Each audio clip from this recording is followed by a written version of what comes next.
Gosh, I can't remember that far back. Because you were married in 45, right?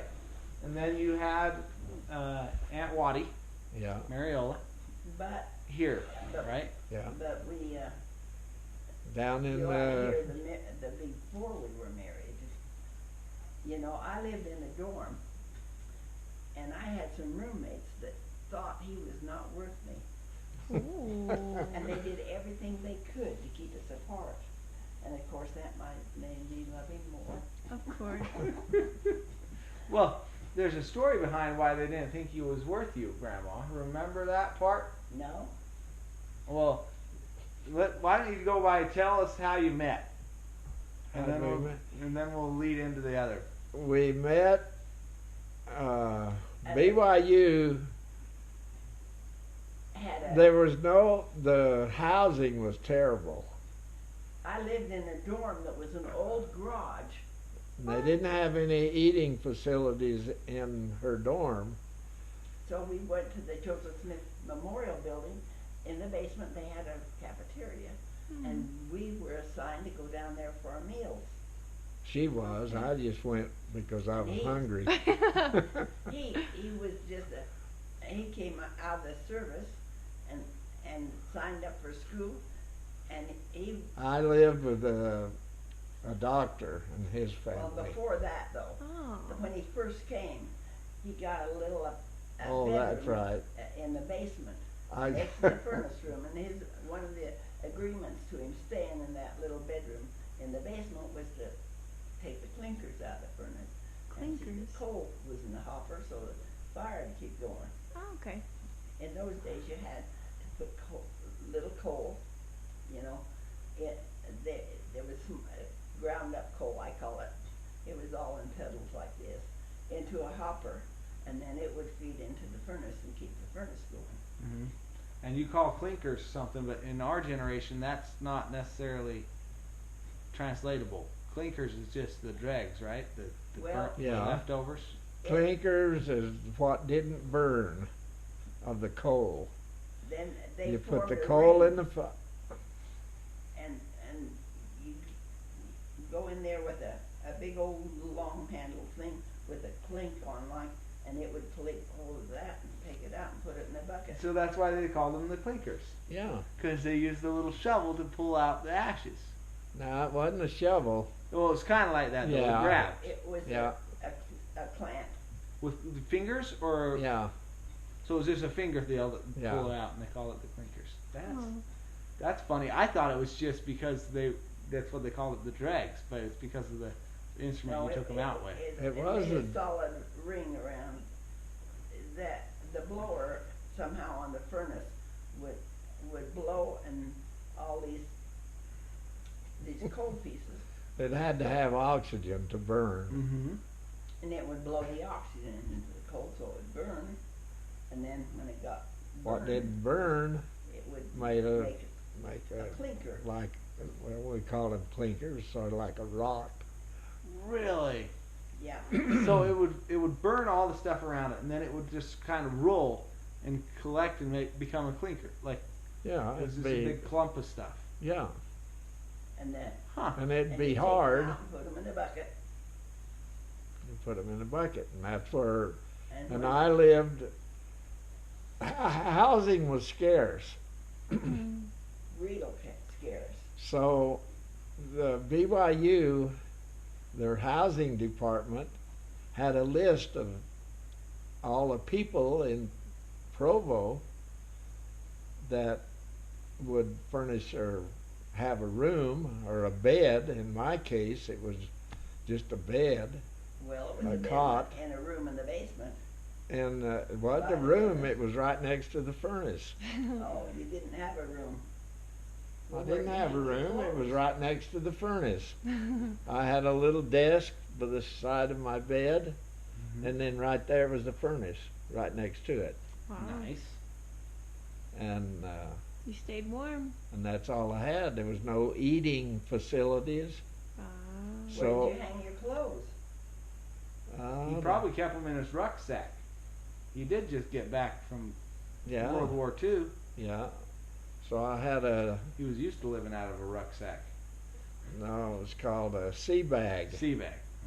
You were in the Navy? I was in the Marine Corps, which was part of the Navy Oh. at that time.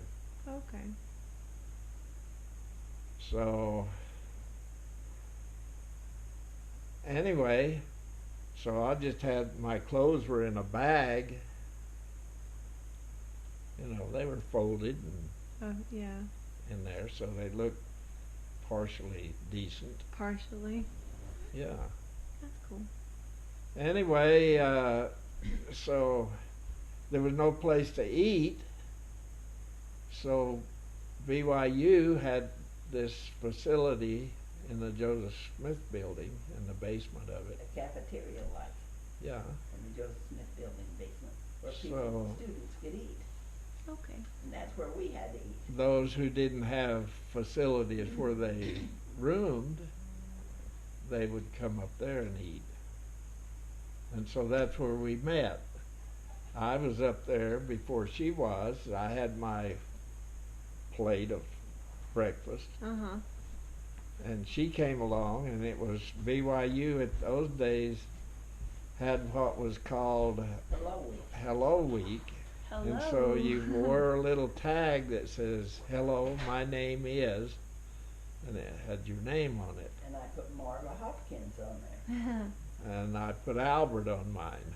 I didn't put my last name. And so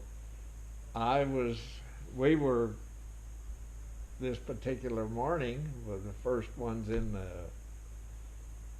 cafeteria, I guess He that's was what the you first call one it. in there. I was the first one there. Wow.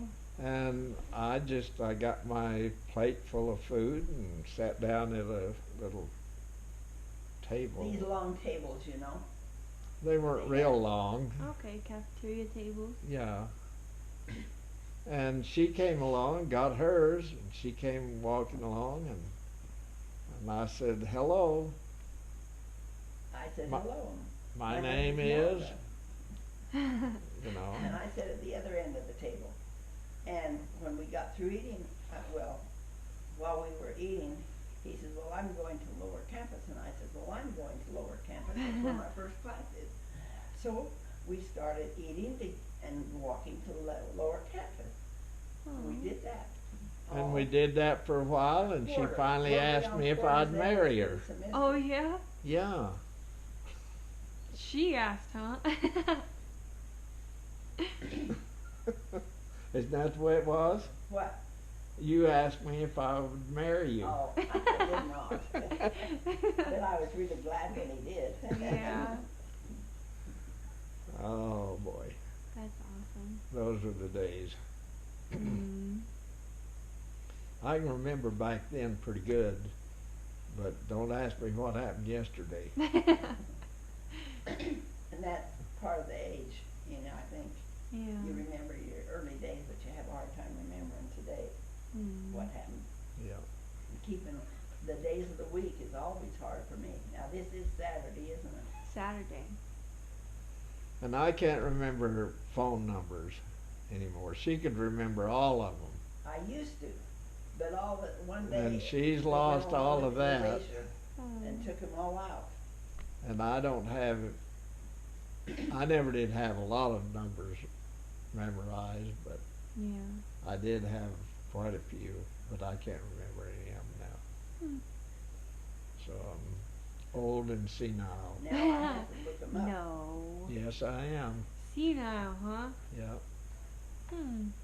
Well, you don't remember as good when you're older. Okay.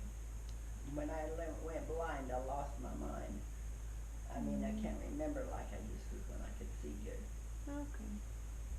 And, you know, I go to church and I don't know anybody. I have to ask my husband. Or sometimes somebody comes up and speaks to me. Mhm. And usually I can recognize them by their voice or their mannerism or something. But Okay. I can't see people at church and know who they are. Yeah. Sorry, my employees, they think I'm an ATM. No. ATM, huh? No, there's just snow going on. And so, What? it's snowing up there in Rexburg. Oh, good. Who's So- taking care of the sidewalks? And the, My students are. That was one of them trying to figure out what he's doing.